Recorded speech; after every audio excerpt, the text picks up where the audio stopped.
목사님 얼굴에 이렇게 제가 좀 죄송합니다만 그게 장난기가 예. 있으셨을 것 같아서 어린 시절에도 좀 약간 장난꾸러기가 아니었을까 싶어서. 네, 제가 어려서 이 뭐 사고 쳤다는 게 다른 게 아니라 예. 개구쟁이였어요. 예. 그래서 뭘 호기심도 많고 해서 아버지 카메라를 다 뜯어봤다가 이제 다시 다 이제 뭐 한다고 했는데 몇 피스가 남아서 안 돼서 그 아버지 카메라 망가뜨렸다고 또 혼나고. 그건 개구장이가 아니고요. 사고뭉치. 네, 사고뭉치 그렇죠. 예. 그 정도면 진짜 엄청 당시 뚜드러 맞았을 텐데. 네, 아니 근데 그것은 뭐 그렇게 그렇게 아주 심하게 혼나진 않았는데. 아까 더한 게 많았구나. 예, 아버지 이제 목사 흉내내다가 혼낸 적이 많아요. 목사님은 뭐예요? 아버지 축도하는 거 제가 이제 따라하다가 시방은 뭐 이렇게 하면서 보통 지금은 하면서 시작하시잖아요. 근데 뭐 사투리 쓴다고 시방은 그리고 요즘은 이런 얘기 하다가 또 혼나고 또 교회 헌금 바구니 가지고 다람쥐 잡다가 혼나고 그래서 하여튼 어려서부터 이게 사고뭉치라고 그때 뭐 시절에는 저희 아버님 세대만 해도 말씀대로 자녀를 양육한다고 매를 아끼지 아니하셨어요. 그래서 어려서 많이 맞은 기억은 나는데 저에게는 아무 효과가 없었어요. 그냥 맞고 나도 후유증이 없다 보니까 맷집이 좋으셨네요. 맷집이 좋았죠. 우리 그때는 다들 그 당시에는 다 그랬어요. 다 그랬어요. 네, 다 그랬어요. 학교에서도 때리고 근데 뭐 그게 제가 뭐 지금 아버지가 그렇게 나를 뭐 매를 드셨다고 상처로 남아 있고 그런 건 없어요. 그러면 사실 요즘 같았으면 그 정도면 이렇게 ADHD라고 해서 사실은 요즘은 다들 예전에 그 뭔지도 모르고 지냈던 것들이 다 이제 병명들이 생기니까. 그렇죠. 그랬을 법하네요. 예, 근데 그게 저도 지금 가만 생각하면 또 제가 혼난 것 중에 하나가 지그시 앉아있지를 못했어요.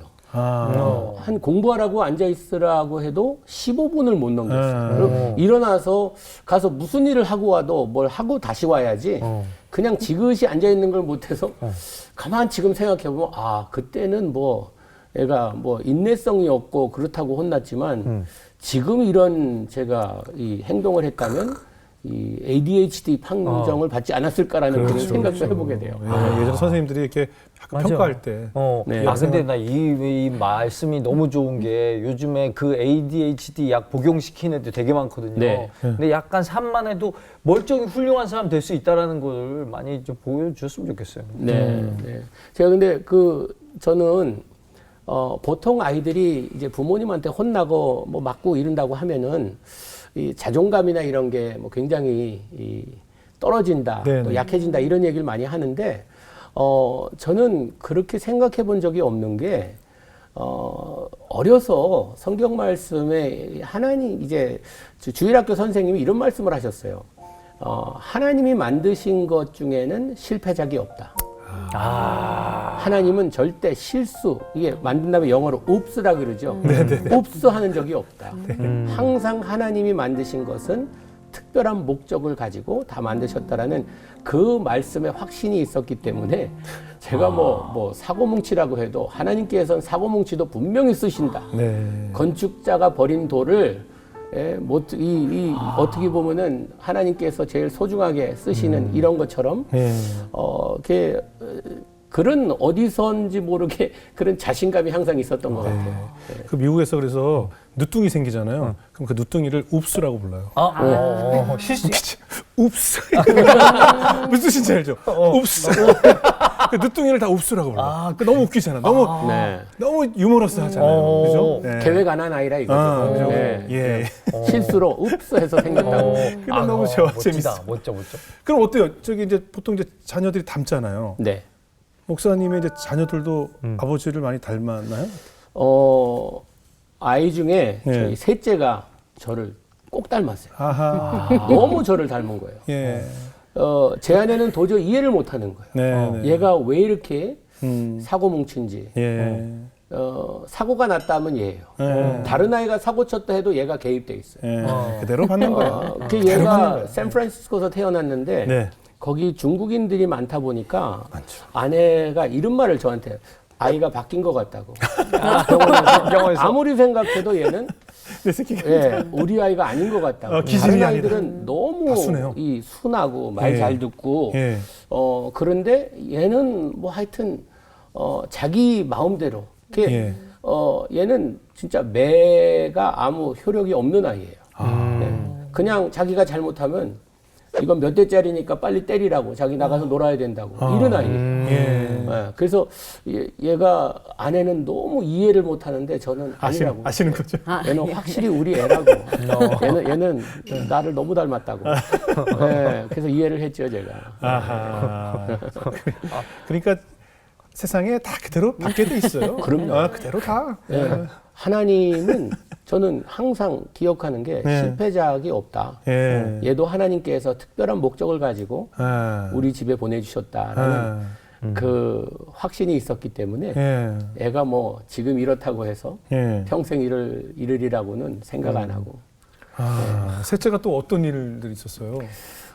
얘가 너무 좀 나가서 노는 걸 좋아하고 하니까 예. 저희 집에 아이들이 좀 많다 보니까 몇 명?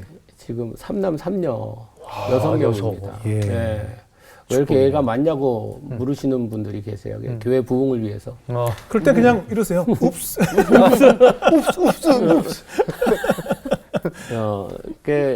이제 다 어떻게 보면은 그룹으로 이제 모든 걸 하는데 네. 밥도 밥 먹는 시간에 안 먹으면 그 다음엔 없습니다. 네, 공부도 같은 시간에 공부 숙제를 하고 군대다. 이제 군대 갔죠. 그렇지 네. 않으면 뭐 아이들 뭐 그렇죠. 통제가 예. 안 되니까. 밥 다 6명 다 따로 차릴 수 그럼. 없고. 예. 근데 한 번은 얘가 이제 공부할 시간인데 자기는 나가 놀겠다고. 예. 엄마가 앉으라고 어깨를 예. 누르는데 엄마를 손으로 확 밀면서 엄마가 뒤로 넘어지면서 벽에 머리를 예. 부딪혔어요. 그게 다른 아이들 놀래 갖고 막 그런데 이제 엄마가 너무 막 화가 나고 그러니까 너 아빠 오면 너 이제 반 죽었다. 넌 죽었다 이제. Go to your room. 너 집 방에 가서 기다리라고. 예. 예, 얘가 아빠를 조금 무서워해요. 제가 화를 잘 안 내거든요. 네네. 1년에 뭐 아이들 혼내는 거 한 번 정도? 네. 둥글둥글한 성격이어서 그냥 그렇게 아이들이랑 재밌게 놀고 그러는데 네. 제가 한번 혼내면은 좀 무섭게 혼내거든요. 그러니까 얘가 겁이 벌컥 난 거예요. 네. 그래서 방으로 가라 그러는데 2층 집이었는데 방으로 가지 않고 집을 나가서 길 건너서 앞에 집에 사는 LA 경관 이제 경찰이 거기 살았는데 그 집에 가서 문을 두드린 거예요. 네, 문을 두드리면서 나 좀 도와달라고. 우리 아버지 오면 날 반 죽인다 그랬어요. 그럼 반 죽인다는 게 사랑의 표현이잖아요. 반을 살려준다는 말 아니에요. 근데 얘는 이제 너무 그게 겁이 나갖고 가서 이제 도움을 청한 거예요. 미국 경찰이니까 아이를 보호할 책임이 있으니까 예, 이제 얘가 뭐 가정 폭력이 있나 먹는 데 없나 다 검사하면서 아동 학대로 1시간을 데리고 있던 거예요. 있었던 거예요. 집에서 난리 났죠. 얘 방으로 가라 그랬는데 없어진 거예요. 그래서 경찰에 연락하려고 그러는데 문 두드려 나가 봤더니 데리고 온 거예요, 얘를. 그러면서 그 경관이 새파랗게 젊은 분이세요. 네. 이제 근데 그분이 막 아내한테 막 혼내면서 분노 조절 클래스를 들어야 된다고, 당신 문제 있다고, 엄마로서 어떻게 아이에게 그런 말 하냐 막 그러고 막 혼내면서 이번엔 내가 그냥 넘어가지만 다음번에는 내가 가만 안 있겠다고 이제 그렇게 막 그 이야기를 듣는데 아내가 너무 그때 막 너무 창피하고 그분이 우리 목사 가정인 거 알거든요. 네, 이웃이. 근데 목사 가정에서 반 죽인다 뭐 이런 얘기 나오고 하니까. 그렇지. 이거 한국 가정의 이 문화를 이해시키고 싶은데. 네. 근데 그러니까 그래서 얘가 이제 뭐 아내가 그렇게 막 경찰 이야기하고 나서 미안하다고 잘못했다고 그러고 그냥 경찰이 갔어요. 문 닫은 다음에 아이한테 방에 올라가라고. 넌 오늘 죽었다고. 이제 그러고 아내는 너무 마음이 아파서 그냥 방에 들어 울고 있던 거예요. 근데 제가 집에 왔는데 조용한 거예요. 아이들도 아무도 안 나오고. 무슨 일이지 하고 방에 갔더니 아내가 이제 누워 있는데 눈이 퉁퉁 부어 있는 거예요. 그러면서 이제 이야기를 하는데 와, 우리말에 피가 거꾸로 솟는다는 말이 진짜 현실적으로 다가오더라고요. 야, 얘가 어떻게 네. 아버지 얼굴에 먹칠을 해도 진짜 이게 와 너무 막 분노가 막 치밀어 오르면서 이럴 때 성경은 뭐라고 기록되어 네. 있는가 네, 봤더니 네. 신명기에 보니까 불순종한 아이는 돌로 쳐죽이라 그랬잖아요. 어떡하지? 이거 순종해야 되나? 예, 돌로 쳐죽이라 그랬는데 야, 이 아내가 애도 잘나니까 그냥 뭐 얘 하나 뭐 꽝이라 생각하고 별 생각 다 나서 그때 막 그냥 30분 동안 제가 기도를 했어요. 하나님 좀 지혜를 달라고. 이럴 때 어떻게 해야 되냐고. 이제 다른 아이들은 다 방에서 어떻게 되나 지금 지켜보는 거예요. 이게 2층 집이었는데 아들을 불렀어요. 네. 제가 거실에 앉아 있고 아들을 불렀더니 계단에 내려오는데 보니까 좀 이상해요, 애가. 예. 왜 저런가 봤더니 옷을 한 7겹 입은 거예요. 옷을 이제 쿠션을 이거 얻어맞아도 방탄조끼 같은 거네. 예. 그 이제 보호하기 위해서 그걸 입고 내려오는데 네.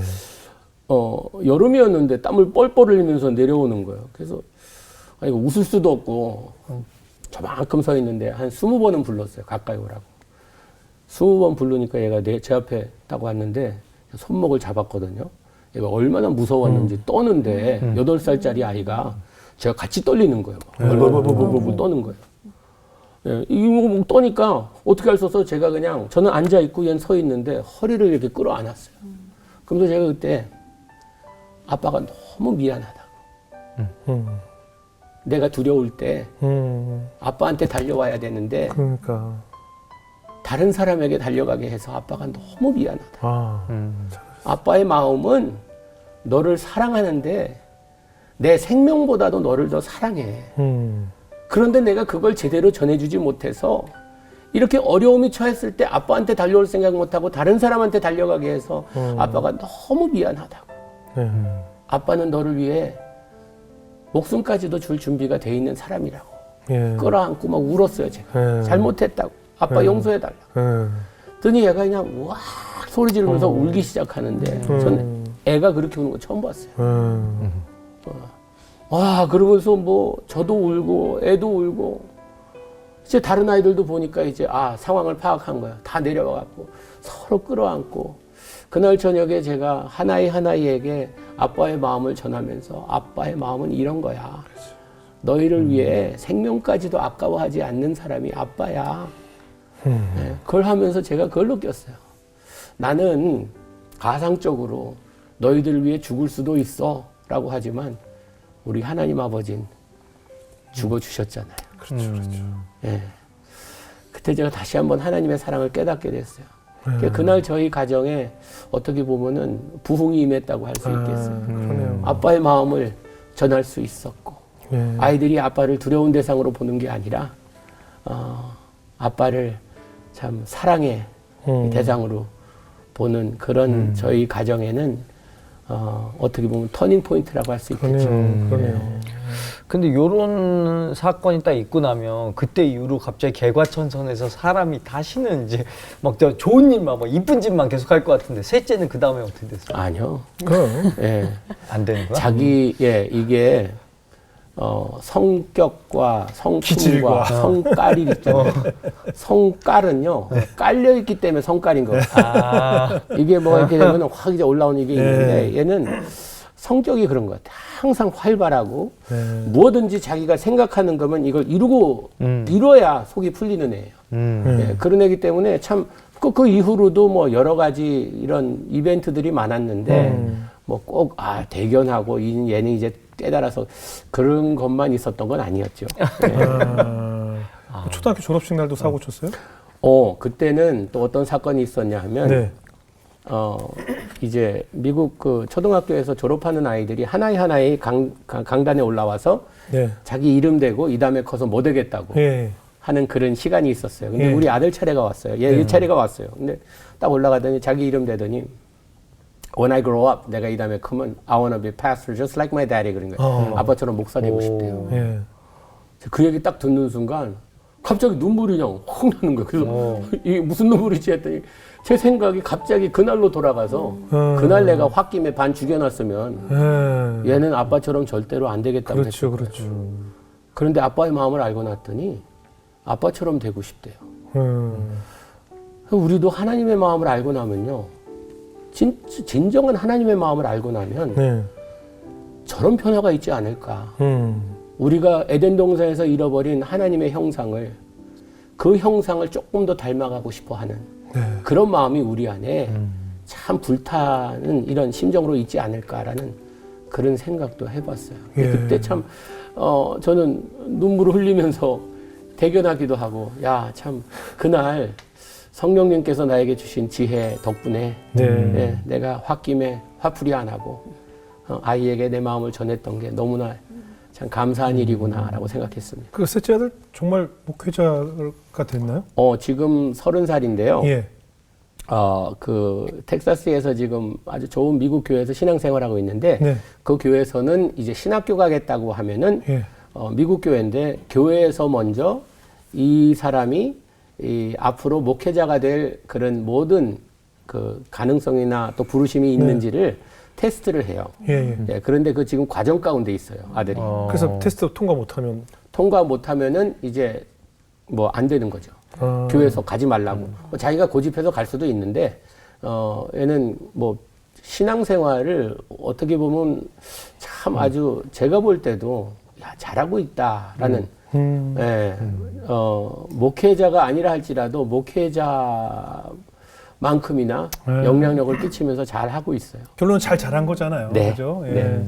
근데 그 이제 목사님도 이제 아버님이 목회하시는 모습을 쭉 봤잖아요. 네. 그러면 얼마나 어려운 사역인지 또 얼마나 고생하시는지 특히 이제 어머니가 얼마나 수고가 많으신지를 다 네. 보고 자라셨으니까 보통은 이제 나는 저 길을 가지 말아야겠다라고 이제 네. 보통들 생각을 하거든요. 네. 근데 이제 목사님 되셨으니까 네. 그래도 어떻게 아버님의 영향이 없었나요? 저도 네. 그 마음이 왜 없었겠어요. 저는 네네. 절대로 아버지처럼 목사 되면 안 되겠다. 네. 왜냐하면 아버님은 개척 정신이 있으셔서 항상 네. 이 시작하는 교회, 개척하는 교회를 가셔서 어떻게 보면은 고생의 길을 선택하신 것이죠. 사서 고생하신 사서 고생하신 예, 것이죠. 예, 예. 그러다 보니까 어머니가 이 생계를 이어가는 데 있어서 이런 개척 교회 가면은 참 어렵습니다. 예, 예. 그렇기 때문에 어머님이 제 기억에는 계속 일을 하시는데 어떤 때는 두 잡을 뛰시고 또 뭐 알바 일도 하시고 하면서 항상 옆에서 아버님을 내조하시면서 끊임없이 일하신 것이 기억나요. 그래서 참 아버지만 부름받아서 고생하면 괜찮을 텐데 온 가족이 저렇게 맞아요. 어렵고 하니 난 절대로 목사 안 되겠다. 나는 돈 잘 버는 장로가 돼서 그렇죠, 그렇죠. 나같이 이렇게 힘들어하는 이런 개척교회 목사 자녀들 열심히 도와야겠다라는 야무진 생각을 가지고 있었어요. 목사님 좀 전에 저 방송 들어오기 전에 코끼리 얘기 좀 해주세요. 네, 코끼리 뭐예요? 이민 목회가 제가 볼 땐 참 힘들다는 얘기를 많이 들었거든요. 이 한국 교회 목회보다도 이민 목회는 진짜 몇 배 힘들다고 이야기를 하는데 이걸 누가 이렇게 재밌는 얘기로 이렇게 이야기했더라고요.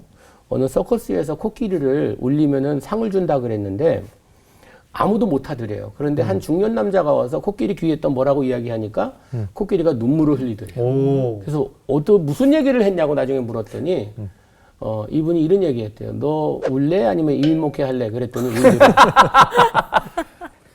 얼마나 힘들면 이런 얘기를 만들어내겠어. 그러게요? 얼마나 힘들면 이런 얘기를 만들어내겠어. 네. 그래서 저도 그 길을 간다고 하는 것이 저는 절대로 뭐 나의 길이 아니다. 예. 예, 나의 길이 아니다 생각했죠. 그래서 그쪽은 별로 그렇게 마음이 없었습니다. 그 결심을 끝까지 지키셨어야지.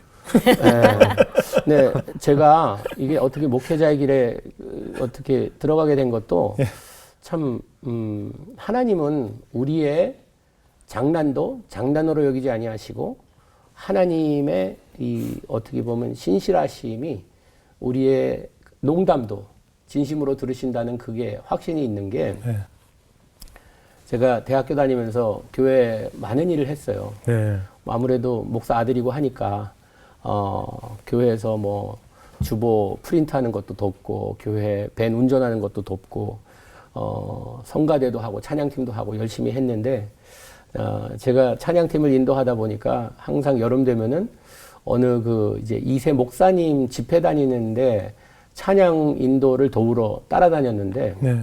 이 목사님 따라서 이제 한 번은 수련회를 갔어요. 근데 그 수련회에서 목사님이 설교를 다 끝나고 헌신자를 찾으시는 거예요. 이제 헌신할 사람도 앞으로 나오라고 그러는데 저는 앞에서 찬양 막 인도하고 있는데 아무도 안 나오는 거예요. 그 목사님 계속해서 주님께서 기다리신다고 마음문을 두드리신다고 조금이라도 마음에 움직임이 있으면 나오라고 그러는데 아무도 안 나오는 거예요. 제가 미안하더라고요. 그 목사님한테. 아, 저렇게 열심히 하는데 아무도 안 나오나. 누가 테이프를 잘라야 될 텐데 제가 그냥 기타 내려놓고 먼저 나갔어요. 무릎 꿇었어요. 거기서 주님, 나 진심 아닙니다.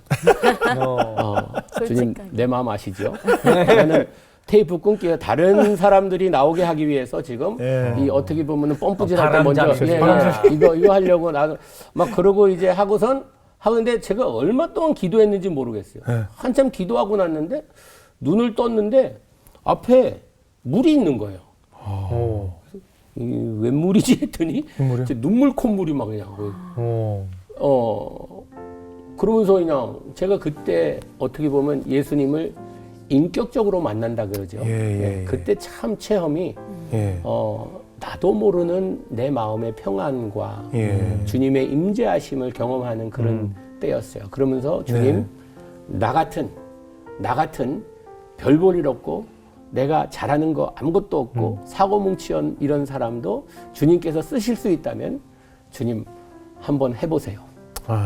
이런 기도를 드렸는데 하도 뭐 많은 이런 수련회를 따라다니다 보니까 이건 영적 하이 그냥 수련회 가면 다 이렇게 눈물 콧물 쏟고 이러는 뭐 과정이지라고 생각하고 별스럽게 생각 안 했는데 갔다 와서 이제 그때 제 아내를 사귀기 시작했는데 대학 이제 캠퍼스 커플로 그때 그런 이야기를 했어요. 내가 가서 그렇게 했는데 눈물 콧물 다 쏟고 했는데 주님의 일꾼 되겠다고 그렇게 했다고 그랬더니 아내가 그 서원 기도를 했네요. 그래서 뭐 그때는 뭐 그 상황이 그랬으니까 했다고 그랬더니 아내가 당신 하나님께 그런 기도했으면 순종해야 된다고. 목회자의 길을 걸어야 된다고. 가라고. 아내분도 보통 아니네요. 네, 왜냐하면 하나님과 약속을 했는데 지키지 않으면 이 아내가 좀 이런 그런 굉장히 극보수 부모 아래서 자라갖고 이 복과 벌에 대해서 굉장히 강해요. 그래서 하나님께서 그 약속을 지키지 아니하면 벌을 내리실 텐데 그 벌을 내릴 때에 내가 당신 옆에 있으면 그 파편에 나까지 피해당하니까 당신 순종하지 않으면 우린 더 이상 만날 수 없다. 라는 이런 협박을 받고 아내분이 무서워서 그러면은 하라고. 하나님이 제 아내의 손을 빌려서 등이 떠미신 거예요. 그래갖고 신학교를 갔어요. 근데 지금 아내 얘기는 내가 목사 되는 건 아내가 볼 때 보니까 교회에서 열심히 하는 거 보니까 목사감 같다 생각했는데 자기가 사모된다는 생각은 전혀 없었대요.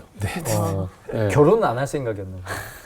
글쎄 그랬는데 근데 계속 만나려면 근데 제가 제 아내가 내 평생에 처음 만난 자매였거든요. 데이트를 내가 많이 신청했는데 예산 사람은 아내밖에 없어요.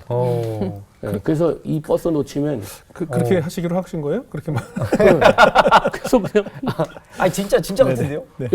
그래갖고 이제 신학교에서 또 공부를 하게 됐고 또 목회자의 길을 걷게 됐는데 돌아볼 때 하나님께서는 이 모든 과정에 있어서 나는 뭐 그냥 뭐 테이프 끊는다고 뭐 내가 진심이 아니었다고 하지만 하나님의 역사하심은 부인할 수 없을 정도로 그 과정 가운데 함께 하심을 고백할 수 있어요. 그럼요.